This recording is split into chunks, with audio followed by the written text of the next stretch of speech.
Mingo, A Sunday Fall Story by William Dhalgren.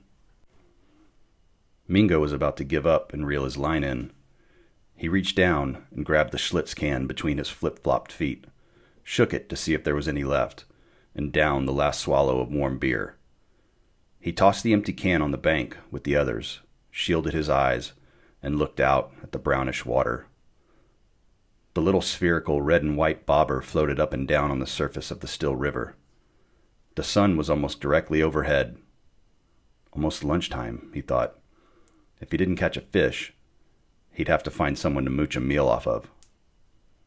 He tried to think when he'd last imposed on his sister Ruby. Was it earlier this month or last? Tammy would probably feed him, but she was almost never home. She'd taken a job at a salon in Houston back in February and now spent most of the week at her friend Cheryl's apartment off of Derry Ashford. He'd hitched a ride down there with her once, in April. He'd lied and said a friend had gotten him an interview at one of the plants in Pasadena, but he was really just going to get stoned. He'd spent a couple of weeks staying with a guy named Slick he'd met through an old girlfriend. One night, he and Slick's girlfriend, Tish, stayed up snorting coke and partying.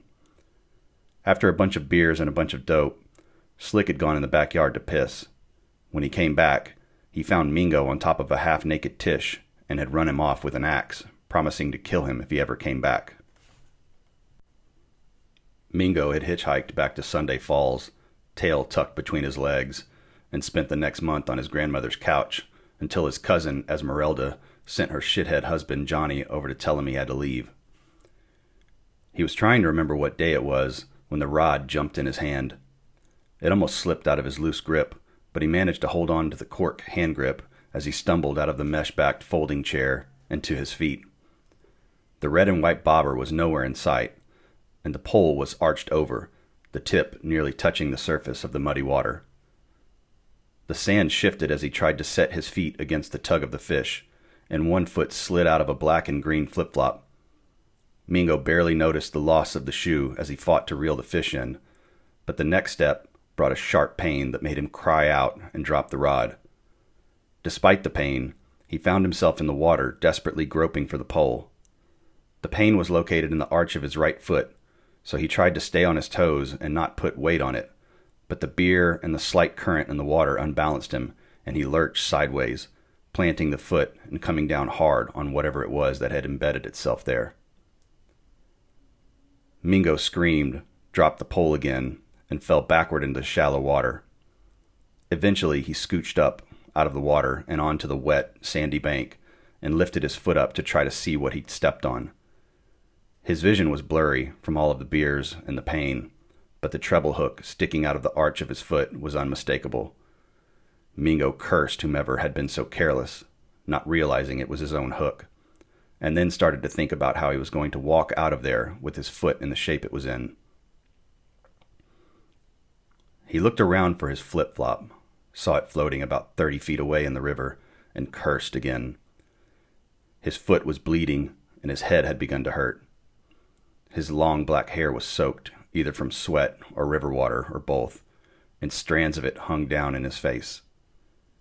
Mingo wiped his sand-coated hands on his cut-off jean shorts and pawed lank clumps of hair away from his eyes. He lifted his foot up and tried to get a better look at the hook. He gingerly touched it to see how far it was jammed in there. The pain was sharp and immediate. That ain't gonna work, he thought. After rinsing the blood and sand off in the water, he slowly got to his feet again, taking care to only let the ball of the injured foot touch the ground. He shielded his eyes and looked around. He could hear the rattle of some machinery close by. The railroad company was replacing the stretch of tracks to the west of him, but they would never hear his yells for help over the noise of their machinery. The old 2-story house stood out against the clear blue sky, and Mingo thought maybe if he could reach it, he could sit on the steps and use his pocket knife to get the 3-pronged hook out of his foot. Then he could get back to town and get Ruby to dress it for him. The hot meal and warm bed and sympathy that would come after flitted through his mind. She wouldn't turn him away, injured like he was. The old house had a deep porch and deep shadows, and a pair of double-hung windows with half-drawn blinds in the dormers that gave the impression of hooded eyes. Bloodweed grew right up to the eaves on all but one side, and the air around it was thick with humidity and the smell of river mud and creosote. The old hodgepodge Victorian looked like it was held together by chipping lead paint and rotting lap siding, sections of which had been patched with pieces of unpainted plywood, much of it in various stages of decay. The crawl space beneath the house was larger than it needed to be and betrayed no sense of purpose, no trace of hanging pipes, ductwork, or oversized floor joists, as if the space had been built to shelter only darkness. In the winter, the bloodweed turned to desiccated brown husks that made a sound like death rattles when the wind came blowing out of the north. The house seemed to change its posture, and sometimes even its shape, in different seasons, sitting up higher in the summer, watchful. In the colder months, it crouched beneath the gloom of the winter sky, brooding, hibernating. Train tracks crossed the property on the house's southern border. The trellis bridge that carried the tracks across the river was like a gateway to a vast, heavily wooded tract of land where town gave way to country. The land must have belonged to someone because cows grazed on parts of it, but the neighborhood kids treated it like a giant playground, crossing its rickety barbed wire fences with no concern for the fact that they were trespassing. If you made it to the bridge, you were safe, but if you lingered too long in the vicinity of the house, anything was likely to happen, according to local folklore. And the stories weren't anything new.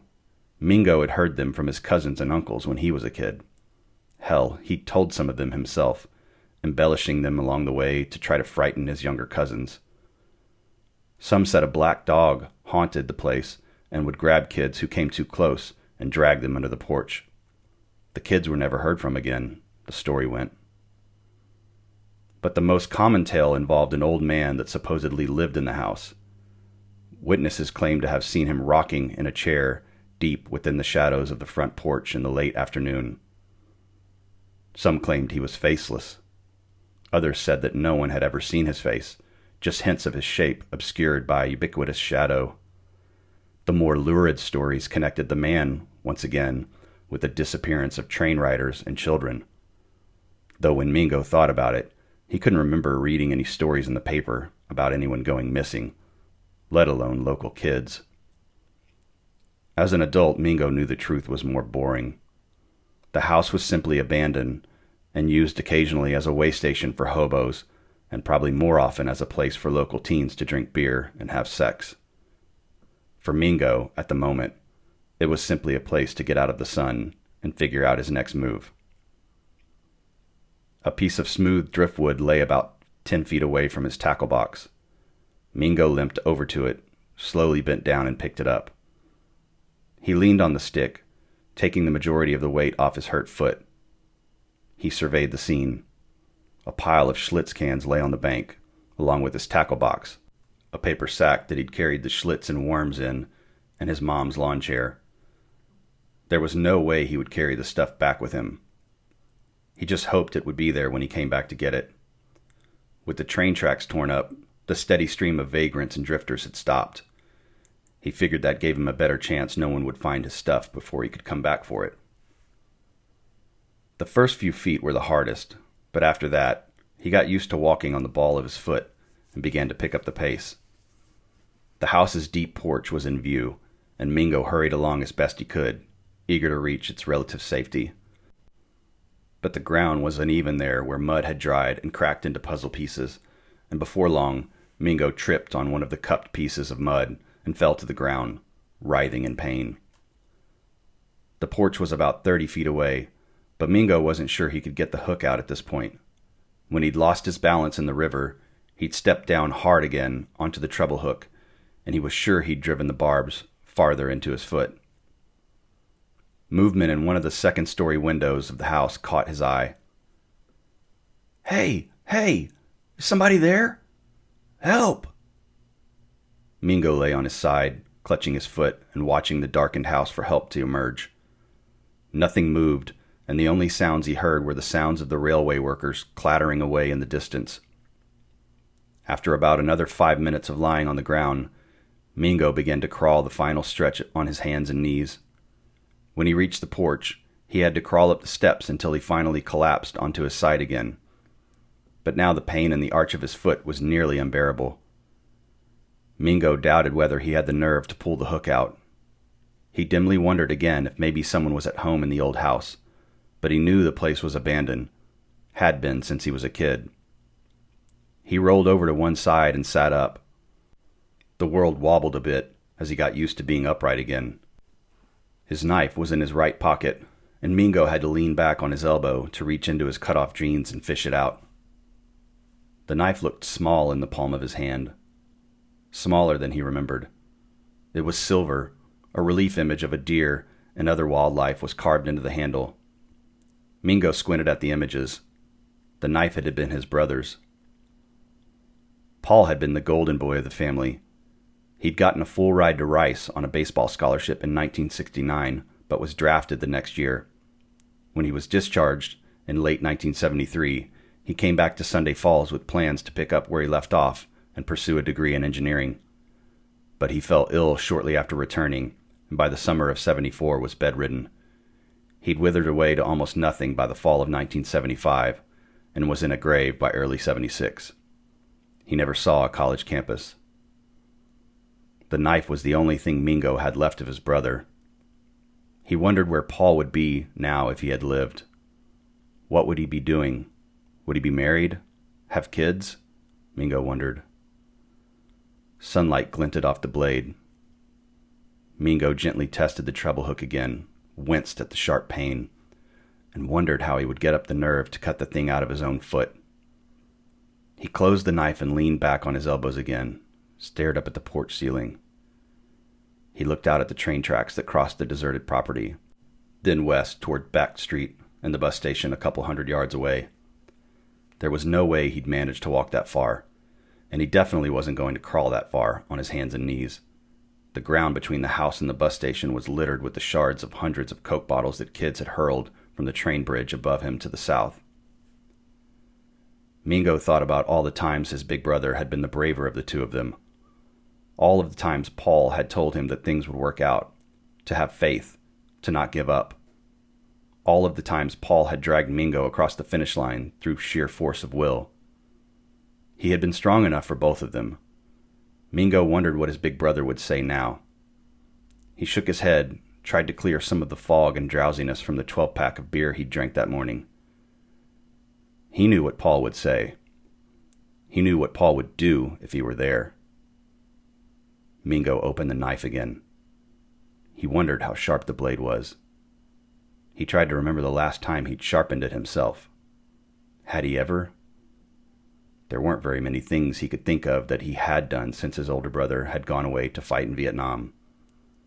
And what had they been fighting for? It was all fuzzy in Mingo's mind now.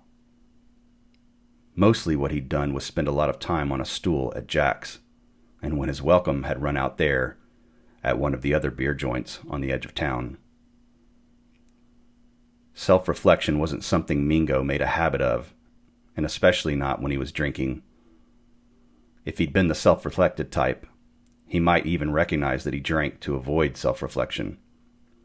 And he wasn't sure why this particular situation bothered him so much, why it moved him to action, but it did. With a surprisingly steady hand, Mingo moved the knife to the hook in his foot. Blood welled up where the blade met skin. Mingo didn't flinch or even grunt in pain. A sense of peace had come over him, as if Paul was there again, telling him it would be okay, telling him that he could do it, that he would do it, that he would get it done and get back home, and that it would all work out. It would all work out.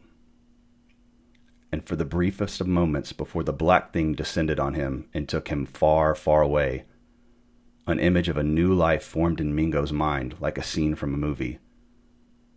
An image of a life where Mingo had things sorted out, where he pulled himself across the finish line, where he made his mama proud, where he didn't mooch meals off his sister and aunts and grandmother, where he could show his face in certain places around town because he didn't owe money, where he made his own way, owned up to his mistakes, rectified his failures.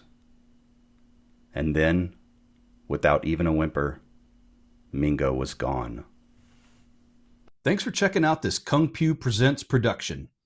If you like fiction that kicks ass, hit like, subscribe, and stick around, because here, the video store never died, and around every dark corner, there's another story waiting to be told. Neon Fiction, VHS Dreams. Subscribe now.